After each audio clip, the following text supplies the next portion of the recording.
kullu nafsun saayikatul mawti bakkan ju mos dund bés dina ñëw nga mos dee. Ahmed Bachir Kounta wuy ji na boromam bi ci hôpital militaire ba nekk fële ci diwaanu Wakam. ab jàngalekat la woon doon it ab taskatu xibaar yore woon kàddu njabootu kuntiwu amoon na lu ci tolloog juróom fukki at ak benn. ana kan moo doon Ahmed Bachir Kounta ana lan moo doonoon taxawaayam ci diine ji ba ci ëttu tasukaay xibaar yi nga xamul ñu ko gën a ràññee soxna Xadi Silla mi ngi xam le jëmm joojule. bismillahi rahmani rahim qul huwa allahu ahad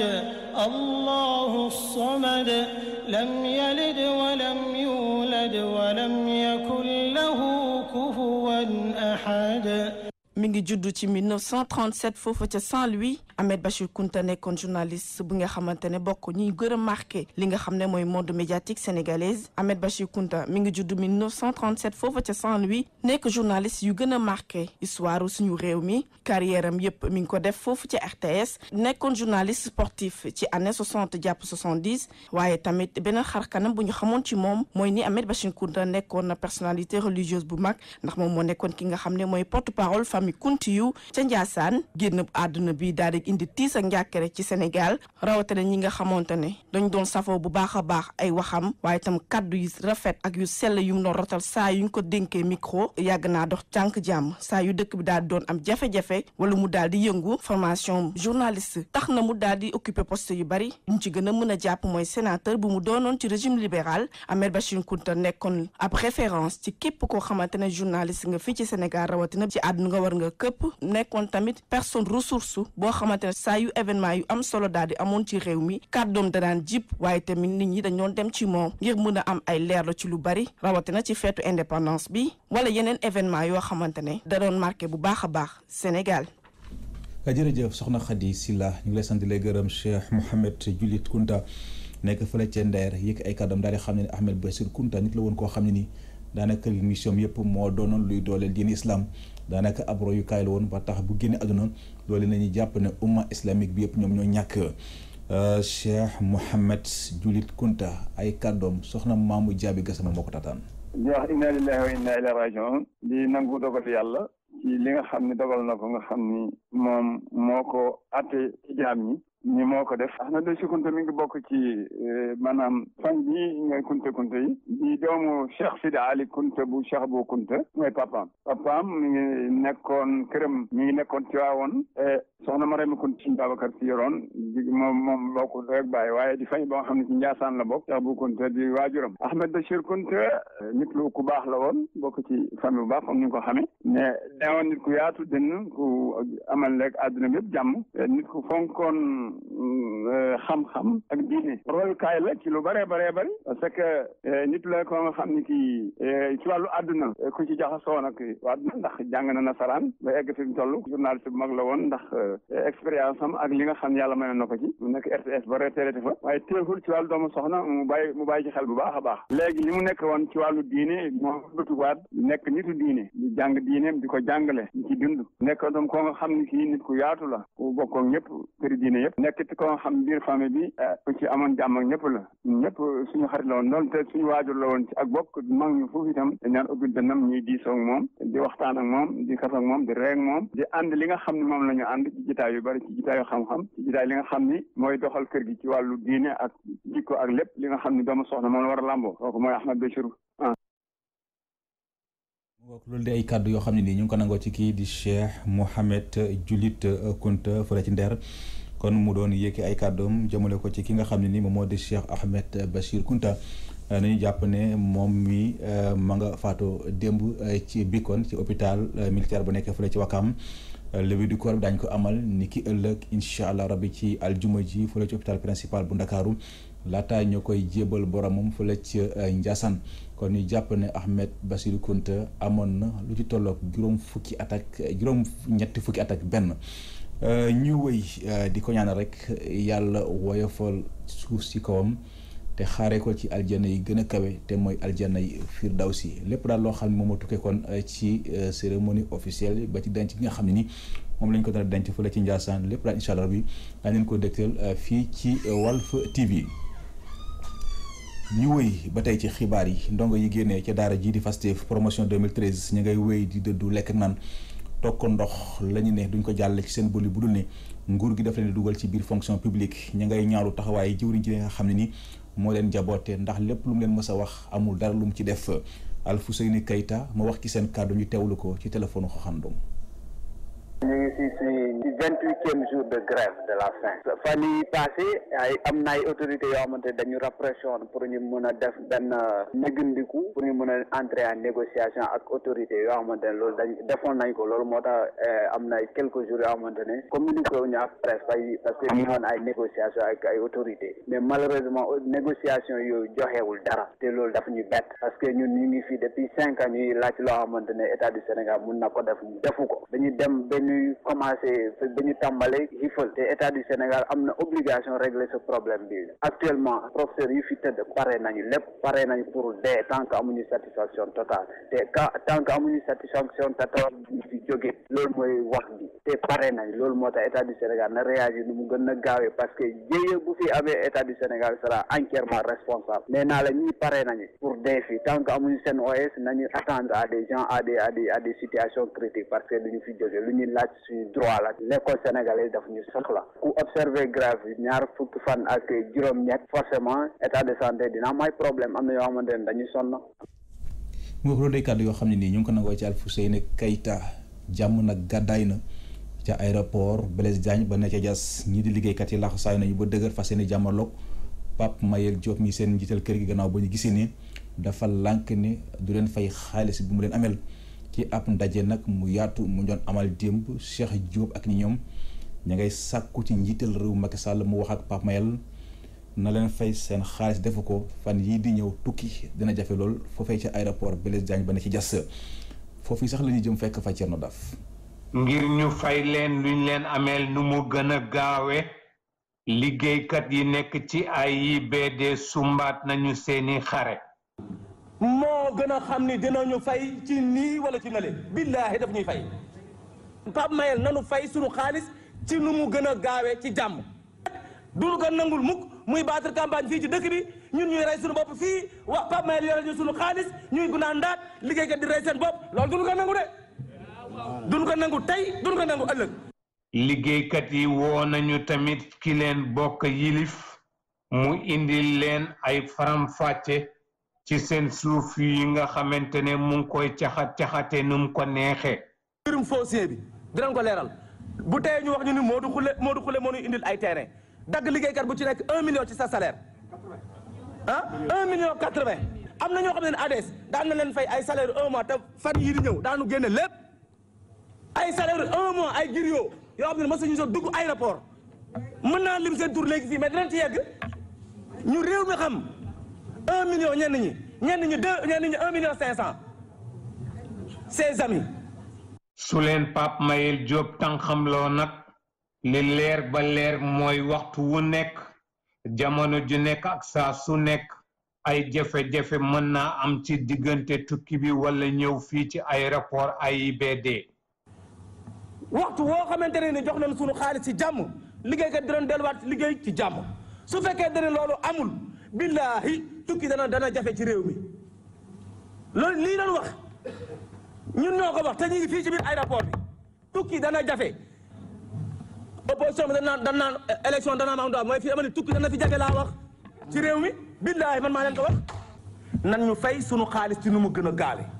fii ba keroog fay ñu man maa leen ko wax waxtu wu nekk da ngeen jàpp ni aéroport yi Cap Skirring Ziguinchor Tamba Saint-Louis imagine li secrétaire généraux yi wax fu mu dem jël fa engagement même bi ñu nekkee ak moom ADS transfert bi muy am na ay agent ADS yu bëri yoo xamante ni ñu fi ay cadre des gens dañu ñëw fii ci aéroport doon ñu fi dara moo ko saboté moom Pape Mayel processus bi yëpp moo ko yàq ndax jàppoon nañu exactement moom lañu war a indi fii nii aéroport bi ci fan yu néew mën na nekk ci ay coono ak ay fitna. mu mel ni xare bu metti tàmbali waat na diggante liggéeykat yi nekk ci AIBD ak seeni patron. Mbour Thierno Daf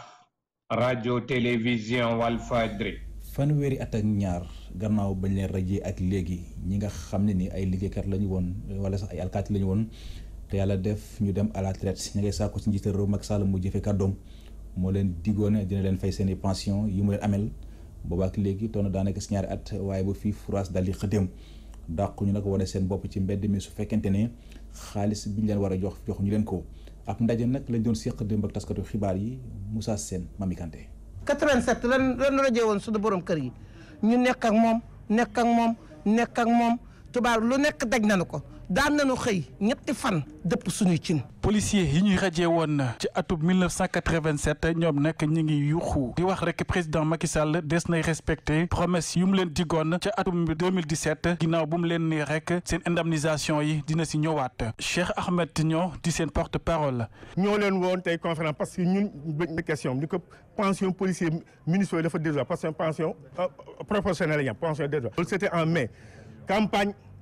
campagne électorale Amadou Ba ñëw ci wax yoo xam ne ay nax lañ ko bëgg a gisee ñun parce que mu ne affaire bi jeex na c'est derrière nous te depuis boobu ba fii ñu toog nii conférence ba gis ñu dara suñu bulletin ñu ngi nii. ñaari at ba léegi taxul président Macky Sall réagir ñuy laaj rek président lu toll si 2 milliards ci sunu koppar. am na benn journal Asien bañ ko waxee dafa woon loo am na yoo xam dañu feebar lu ñu jóg dañuy tiital Macky indemniser policier radié mu ne ko état bi versé na 2 milliards. Madani Si moom nekk ab doomu policier bu ñuy rajee di raconter rek. sama papa dafa bokk ci policier yi nga xam ne dañu rajo woon en 1987 moom biñ koy rajee sur son lit d'hôpital lañ ko rajee en service commandé dafa accidenté dem hôpital ñu rajee ko sur son lit d'hôpital te jamono yooyu maa ngi jàng mun naa ne tey bu suñu jàng yàqoo tey radiation yooyu boobu moo tax. ancien policier yooyee ñu ngi ñaan rek ki nga xamante ni moo di Macky Sall mu réagir nu mu gën a gaawee laata bëtti xonk. rajo nañu kaas tojul def ñu dara on a plus aux vertus de dialogue de ce pays di dialogue ba léegi trente loolu doy na te fi mu nekk nag dañuy wax leen nag président de la République ay jullit lañ. collectif policier yi moom nag taxaw nañ temb rek ngir ñu jàmmarloo ko Macky Sall ba tax sax ñu ñaan moom daal na taxaw ci nu mu gën a gaawee ci dige yu mu defoon ca 2017 tax boobaak léegi gisuñu dara. garage Bignona ba nekkee fële ca Grand Yoff ak melokaanam doy na waar. mbalit mi moo jaxasoog ndox mi nekk ci bassin de rétention bi bëgg leen a yóbbu la Messina yóbbee jaaykat ya chauffeur ya ba ci mécanicien ya nekk ca barab ba yëkkati seen i kàddu di sàkku ci kilifa yi ngànk bokk moomel ba ñu wax si lii ndax liggéey moom defatuñu ko Mamadou Dieye Mami Kanté reportage.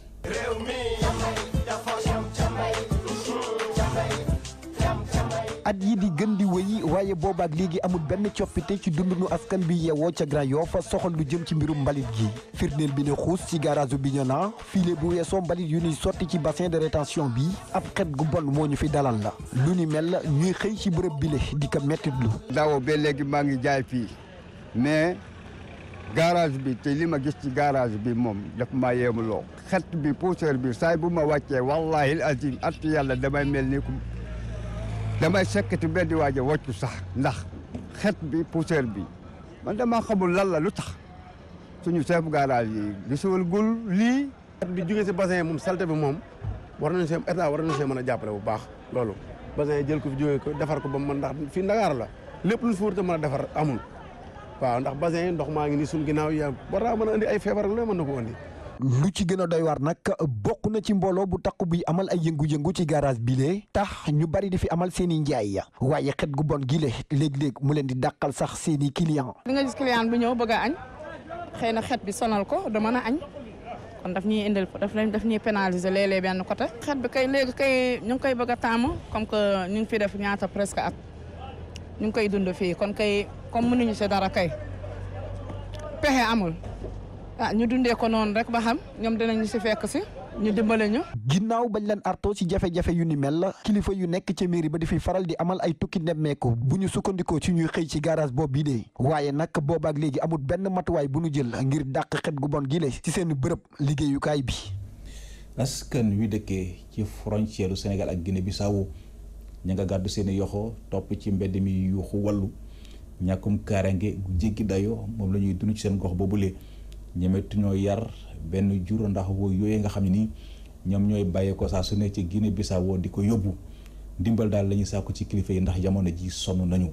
dañuy dem ci Sédhiou fekk fa Lamine Bayo. ngi ko xooxaan yoo xamante ni ñoo nekk dëkk yu mujje yi nekk ci diggante Sénégal ak Guinée-Bissau Samodji Mansa Lamel Fandiougar Kandjé noonu ak ñeneen ginnaaw bu ñu soree fi nga xamante ne fa la ñuy tàbbee lépp ñoom it ñàkkum kaaraange gi ñàkkum ñi nga xam war nañ leen faj ak tamit bërëbu jàngukaay yoo xam nañ koo bàyyi nekk na ci yoo xamante ni jafe-jafe yoo xamante ne dafa bokk ci seen dund ki nañu jàppale ñu clôturer ñu école bi yàgg na sax 1963 lañ ko créé boobu ba léegi benn brique sax mosuñu ko teg loolu yëpp ay conséquences lay indi parce que xale moto mën na dal ci xale mu gaañ ko wala moto mën na dal ci benn enseignant mu gaañ ko tu vois yooyu moo ko entouré bari na trop sans que suñu diggante ak Guinée Bissau ñaata dëkk moo ko nekk am na ñoo xam ne ñu ngi dëkk à 30 kilomètres ñoom ñëpp dañuy obligé jënd seen saret wala seen i vélo wala seen i moto jakarta dem ba Tànnaaw yóbbu seen i malade bu guddee ak état Guinée Bissau parce que ñun ñëpp benn lañu benn citoyen bi la mais yaakaar naa ne nu ñuy def nu gars yi samba boy di def ñaaw def côté Sénégal loolu dafa doy waaru parce que suñu alal yi béy nag yi lu ne dañuy ñëw rek jël bu ñu ko dugalee Guinée Bissau rek bu gaa yi nit ñi toppee ku sàcc lépp bu toppee dem bi Guinée Bissau gaa yi di ko dawloo di ko daal demal suba mais yaakaar naa force de l'ordre yi ñëpp benn lañu.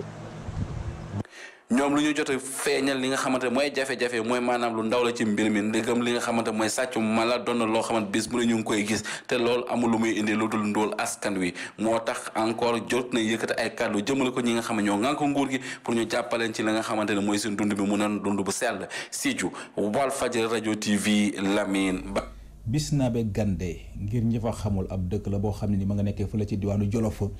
ak dayo gi mu am mënees nañ wax ne dara amu fa xale yi liggéeyu njàng mi taxu koy demee noonu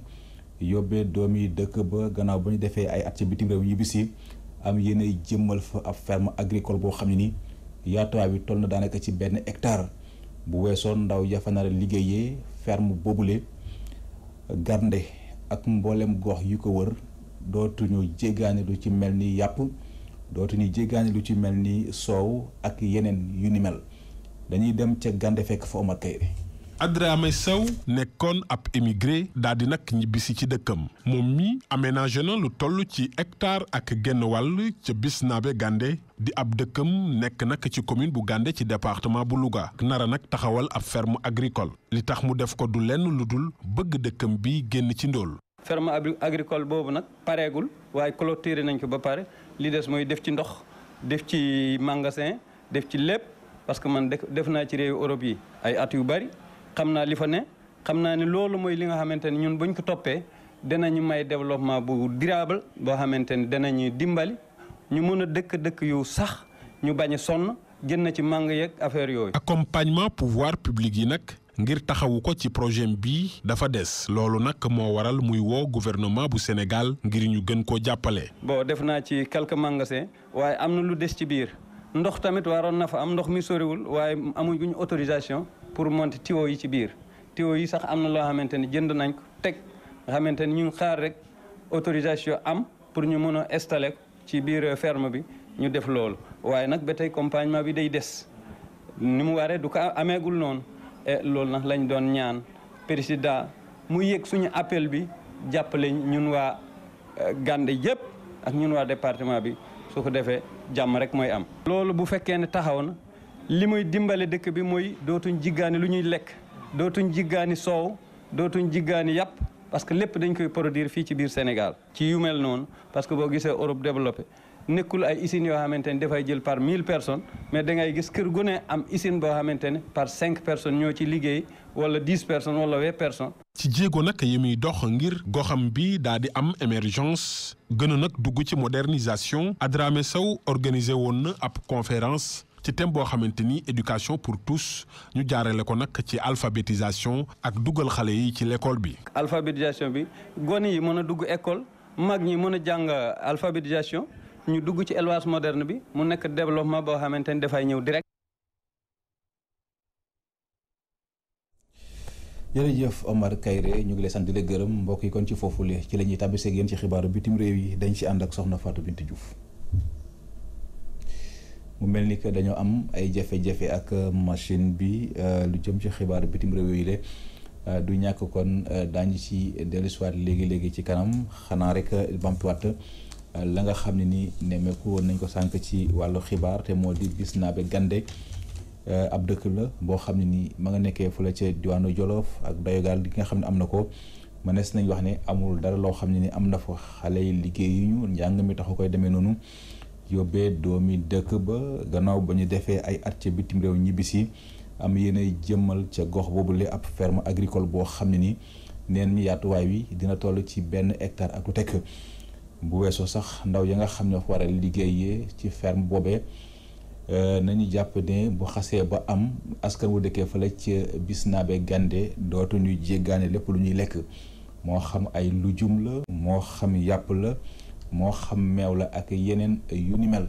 kon dégg ngeen ci reportage boobu nga xam ne ni kii di Omar Kayre def na ko si ci ay kàddoom ci la ñuy tàbbisee ak yéen ci ñaareelu xaaju xibaar yi benn ponk la te mooy li ci yéenekaay yi ki ko nafar Abdoulaye Bopp la.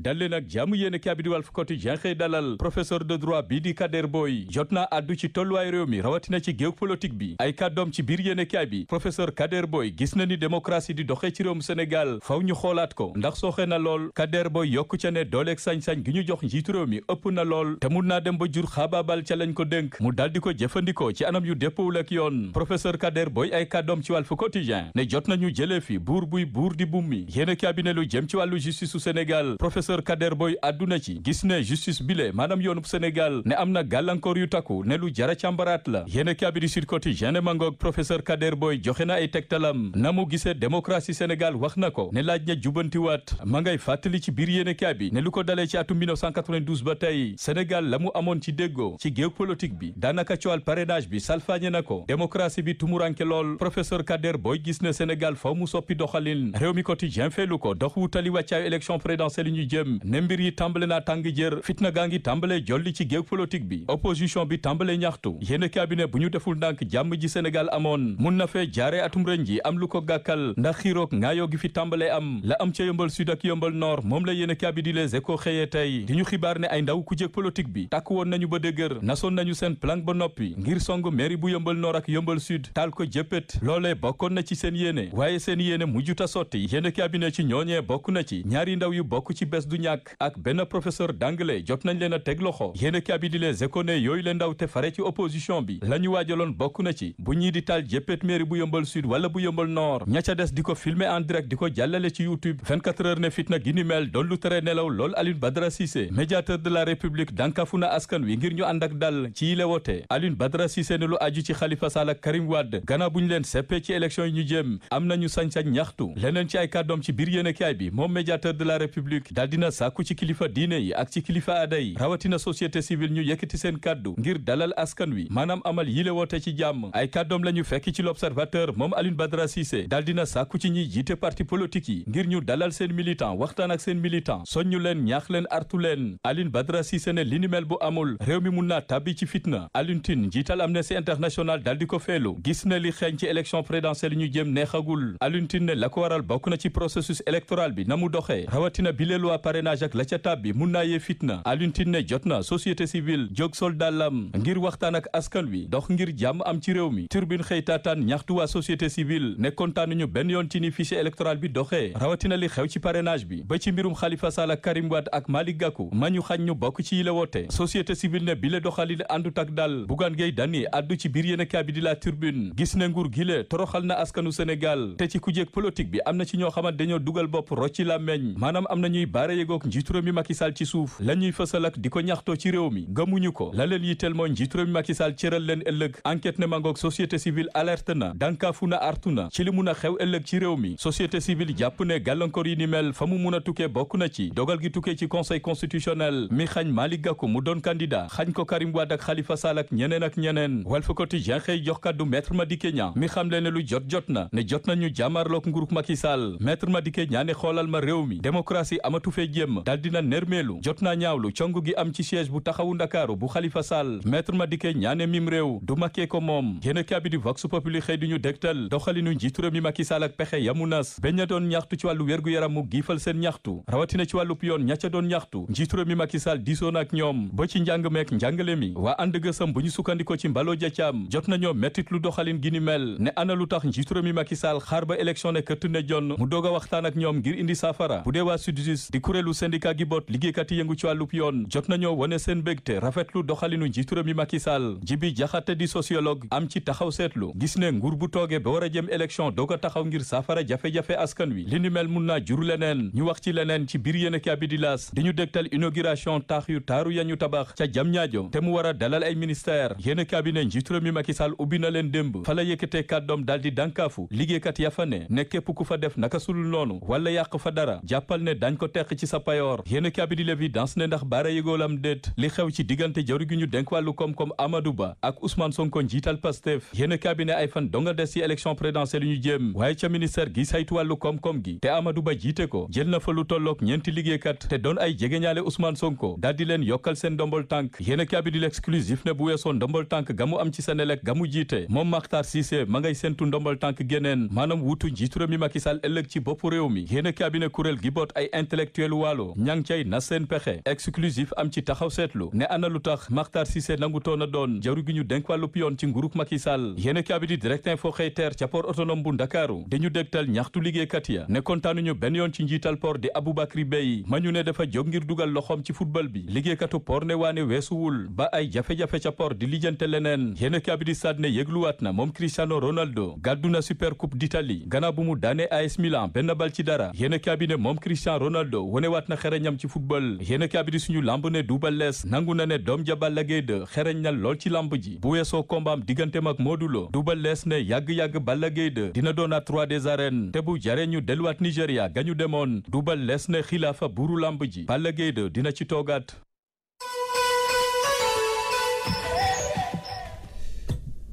jërëjëf Abdoulaye Bopp ñu ngi koy sant ko gërëm di sant mi di gërëm bu baax a baax ñëpp ñi nga xam ne nii ñoo jàppoon ci xibaar yi bu mu yemb Modou Fall moo fare woon ci xarale gi réalisation El Hadji Ousmane Sène ci kàddu gi seen mbokk Seydina Oumar Ba bon mbokk yi mucc gu sax ti ànd ak xéwal yàlla na ko yàlla tuur ci askanug sunu gaal ñu yendoog jàmm